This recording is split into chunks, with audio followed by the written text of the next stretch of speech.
యావత్ రాష్ట్రాన్ని కుదిపేసిన బీసీ రిజర్వేషన్ల అంశంపై అసలు తప్పెక్కడ జరిగింది? తప్పటడుగు వేసిందెవరు?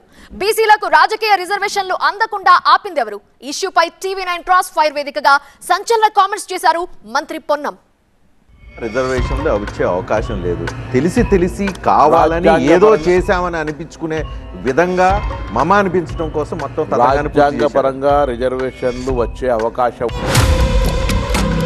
ఏం ఒత్తిడి తీసుకురాగలుగుతారు? మీరు బీసీ గణన పూర్తి చేశారు. ఇవాళ తెలంగాణ రాష్ట్ర ప్రభుత్వం చేసిన నా నోటికాడ బుద్ధెందుకు కొడుతున్నావు అని అడుగుతున్నాం.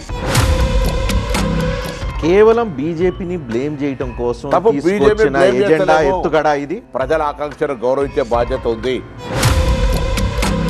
డెలిగేషన్ క్రియేట్ చేశారా? ఒక అఖిలపక్షం తీసుకెళ్లారా?